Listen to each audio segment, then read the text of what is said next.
ندیم رضا کا سلام، امید ہے آپ خیر و عافیت سے ہوں گے اور گزشتہ ویلاگ آپ کو پسند آیا ہوگا، کچھ معلومات میں شاید اضافہ بھی ہوا ہوگا۔ تو اسی سے تسلسل کے ساتھ ایک اور ڈیولپمنٹ جو ہوئی ہے عالمی منظرنامے پہ جو کچھ ہونے جا رہا ہے G7 اجلاس کے بعد، اور جو ان کا مشترکہ اعلامیہ آیا ہے اس سے دنیا ایک بار پھر سے سر جنگ کی طرف چلی گئی ہے، اور مشرق اور مغرب کا طاقت کا توازن جو ہے وہ بگڑنا شروع ہو گیا ہے۔ اور ایک اور اگر لفظ استعمال کروں، جو ایک ٹرم یوز ہوتی ہے یونی پولر اور بائی پولر، اور دنیا یعنی یونی پولر سے بائی پولر کی طرف جا چکی ہے۔ پہلے جو دوسری جنگ یا سر جنگ کے بعد کہیں تو بہتر ہوگا، جو رشیا اور امریکہ کے درمیان تھی، اس کے خاتمے کے بعد دنیا پر امریکہ کی حکمرانی تھی۔ وہ چاہے تو کسی ملک پہ جنگ مسلط کر دے یا کسی پہ سینکشن عائد کر دے، اسے کوئی ویٹو کرنے والا نہیں تھا، اس کی من مانی تھی۔ لیکن امریکہ جب سے جنگوں میں الجھا ہے، اس نے افغانستان، عراق، سیریا، یمن اور دیگر ممالک میں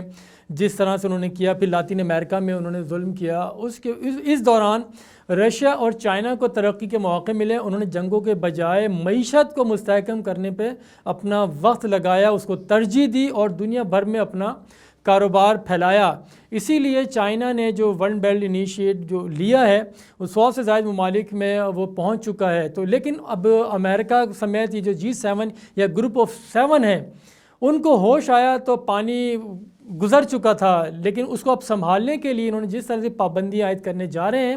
اور چین اور رشیا کے خلاف بند باندھنے جا رہے ہیں، وہ کہہ رہے ہیں کہ اب ان کو روکنا ہوگا۔ لیکن جو G7 ممالک ہیں، جیسا کہ اس میں جو ملک ہیں اس کی سربراہی سمجھیں وہ ایک طرح سے امریکہ ہی کے پاس ہے وہ، لیکن یہ روٹیٹ کرتے ہیں 7 ممالک ہیں، جس میں امریکہ ہو گیا، برطانیہ، کینیڈا، جرمنی، فرانس، اٹلی اور جاپان ہیں۔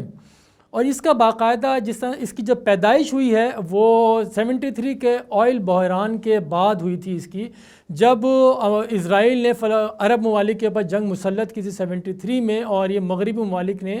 سب نے اسرائیل کا ساتھ دیا۔ تو اس وقت عرب ممالک ایک ہوا کرتے تھے، فلسطینیوں کے لیے ان کے دل دھڑکا کرتے تھے، ان کے ساتھ ہوتے تھے، ان کی فکر تھی، ان کے جو خطرات اس پہ تشویش تھی۔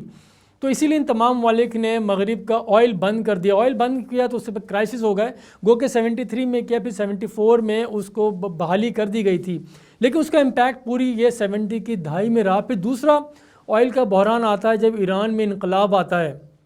اس کے بعد بھی تیل کی قیمتیں اوپر جاتی ہیں اور اس کی پروڈکشن رک جاتی ہے، سپلائی رک جاتی ہے۔ پھر جس طرح 10 سال ایران اور عراق کی جنگ رہی ہے اس میں رہا۔ لیکن اچھا، اس دوران جو مغربی ممالک تھے، بالخصوص یہ گروپ آف 7، اسی 73 میں یہ سر جوڑ کر بیٹھے کہ آگے ہمیں کس طرح سے اپنی معیشت کو سنبھالا دینا ہے۔ کیا ہمیں صرف جو عرب ممالک ہیں اور یہ تیل کی جو پیداوار ہوتی یہیں پہ زیادہ اس خطے کے اندر مشرق وسطیٰ میں، اور یہ ان کے لازم ملزوم ہے کسی بھی معیشت کا پہیہ چلانے کے لیے۔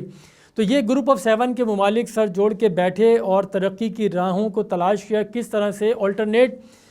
کو کر کے ترقی کی، انہوں نے معیشت کو مستحکم کیا،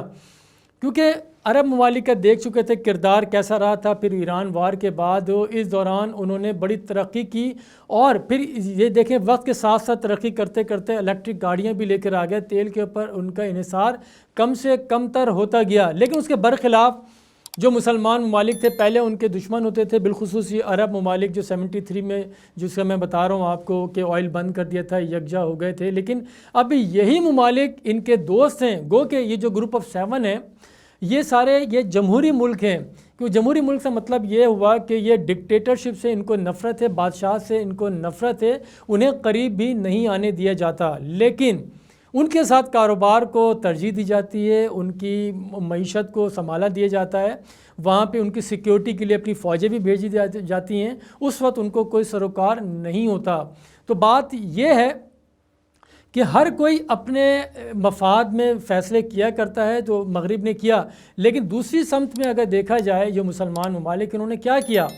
ماں سوائے جو اپنا پیسہ تھا وہ مغرب میں بھیجا ان سے ہتھیار خریدنے کے لیے، ان سے فلم پروڈکشن کے لیے، جس طرح سے ابھی جو انقلاب آ رہا ہے سعودی عرب میں، وہاں کی بالکل ہی ماڈرنائزیشن کی طرف جا چکے ہیں سارا کے سارا، تو یہاں سے ڈالر وہاں جا رہے ہیں، اسی ڈالر سے اب جتنا مسلمان ممالک سے انہوں نے، جیسے فرانس کی پہلے کالونی افریقہ ہوا کرتا تھا ورلڈ وار 2 کے بعد، سارا ان کے پاس چلا گیا تھا، اور اسی طرح سے برطانیہ پوری دنیا پر راج کر رہا تھا، پورے برصغیر سے ایسٹ انڈیا کمپنی کے ذریعے سارا پیسہ لے گیا تھا، لیکن اب اسی پیسے کو تھوڑا بہت دوبارہ سے ان ممالک کی طرف رخ کیا جا رہا ہے، وہاں پہ سرمایہ کاری کی جا رہی ہے، کیونکہ یہ چین نے جس شدت کے ساتھ روانی کے ساتھ اپنا پیسہ نکالا ہے اور ون بیلٹ انیشیٹ لے کے وہاں پہ سرمایہ کاری کی ہے، ریلوے کا نظام، سڑکوں کا نظام پھیلایا ہے، اب وہی پیسہ یہ دوبارہ لے کر آ رہے ہیں۔ تو بات وہی ہو رہی تھی کہ جس طرح سے انہوں نے سر جنگ میں دھکیل دیا پوری دنیا کو، اور جب یہ جنگیں یا سر جنگ میں گئے ہیں، جب دنیا تقسیم ہوئی ہے دو حصوں کے اندر، طاقت کا توازن جب بگڑنا شروع ہوا ہے، تو اسی وقت جنگیں ہوئی ہیں۔ یہ فرسٹ ورلڈ وار دیکھ لیں، پہلی جنگ عظیم یا دوسری جنگ عظیم، اس وقت بھی یہی ہوا تھا۔ اور ایک بڑی تلخ ایک تاریخ ہے، یہ میری وہ نہیں ہے، تاریخ اوراق کے اوپر یہ لکھا ہوا ہے، میں سنہرے حروف نہیں کہوں گا، یہ سیاہی سے ہی لکھا ہوا ہے کارنامہ، جو سلطنت عثمانیہ ورلڈ وار 1 پہ جو سلطنت عثمانیہ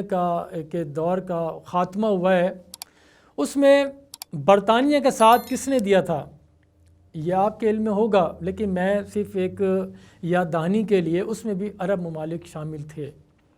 جنہوں نے سلطنت عثمانیہ کو ختم کرنے میں اہم کردار ادا کیا۔ وہ اس لیے کردار ادا کیا کہ اس کے عوض انہیں بادشاہت ملنی تھی اور یہ مقدس مقامات کی نگہبانی۔ تو یہ وہ ساری صورتحال ہے، یہ جو مغرب ہے وہ دوست کبھی نہیں ہو سکتا، اسی لیے کہا گیا کہ یہود و ہنود دوست نہیں ہوا کرتے۔ تو میں تو چلا تھا G7 کے ساتھ، لیکن یہ بسلسل تذکرہ بیچ میں آ گیا اسی G7 کے اوپر، وہاں پہ کیونکہ G7 کے جو 7 ملک ہیں مستقل اس کے نمائندے ہیں جو اراکین ہیں، لیکن اس میں دیگر ممالک کو مبصر کی حیثیت سے، مہمان کی حیثیت سے مدعو کیا جاتا رہا ہے۔ جو رشیا جو سب سے بڑا ان کا ابھی یہ حریف بن چکا ہے، اس کو بھی 97 سے لے کے یہ 2014 تک غالباً یہاں بلایا جاتا رہا، لیکن اس کے بعد بند کر دیا گیا، ان کو نہیں بلایا گیا۔ تو اب پھر وہاں پہ ترکی اردوان اور جو بائیڈن کی ملاقات ہوئی ہے، تو یہ وہی ہے اردوان جن کو ڈکٹیٹر کہا گیا تھا امریکہ نے، آج وہی دوست ہیں اور وہی افغانستان کے اندر اپنا کردار مانگ رہے ہیں، کیونکہ نیٹو فورس نے اعلان کر دیا واپسی کا، امریکی فوج بھی جاری، لیکن کوئی تو ہوگا جو ان کے مفادات کا تحفظ کرے گا اسی میں۔ اسی لیے اردوان نے اپنے آپ کو پیش کیا کہ افغانستان میں سیکیورٹی کی اور وہاں پہ اپنا اڈہ قائم کرنے کے لیے اور کابل ایئرپورٹ کی حفاظت کے لیے وہ اپنے آپ کو پیش کرتے ہیں۔ اسی اردوان کے لیے امریکہ نے کہا تھا کہ یہ ڈکٹیٹر ہے۔ تو لیکن بات وہی ہے کہ اپنے مفادات کی جنگ ہے اور اس میں کوئی بھی کچھ وہ نہیں دیکھتا۔ اچھا، اسی طرح سے اس میں ایک اور تذکرہ میں کر دوں کہ یہ چین کے اوپر، چین سے ہی جنگ شروع ہوئی ہے ان کی، اور اسی کے اوپر کیونکہ ہانگ کانگ میں جو ایٹمی ریئیکٹر ہے وہ کہا جا رہا ہے کہ اس میں لیکیج ہو گئی ہے، وہ ہانگ کانگ میں، گو کہ وہ چین کا ہے، جس میں 30% کے جو شیئر ہیں وہ فرانسی کمپنی ہے اس کے پاس ہیں۔ انہوں نے اب اس چیز کا انکشاف کیا ہے کہ اس میں لیکیج ہے، اس سے کوئی خطرہ ہو سکتا ہے۔ اب وہ اس طرح کی چیزیں وہ آتی رہیں گی۔ ایک اور بھی پیس اس کے ساتھ ہی جوڑ دوں، کیونکہ G7 جو جس طرح سے دنیا کو تقسیم کیا گیا ہے، اس میں وہ پھر ایران کا بھی ہے، ایران کا جوہری معاہدہ جس میں امریکہ واپس آنا چاہ رہا ہے۔ وہ نینسی پیلوسی نے کہہ دیا ہے کہ یہ جو جوہری معاہدہ ہے امریکہ کے ساتھ ایران کا، یہ اسرائیل کی یہ خودکشی ہوگی۔ تو اس طرح کی اب باتیں آ رہی ہیں، لیکن اینڈنگ میں اسی کے ساتھ کرنا چاہوں گا کہ جب دنیا میں تقسیم ہوئی ہے اس وقت ورلڈ وار شروع ہو جایا کرتی ہے۔ پہلی دوسری جنگ عظیم ہم نے دیکھ لی، تیسری کا منہ نہیں دیکھنا چاہتے، لیکن اس وقت کرونا کا پوری دنیا اس کا شکار ہے، کرونا کے حملے کا۔ تو ہم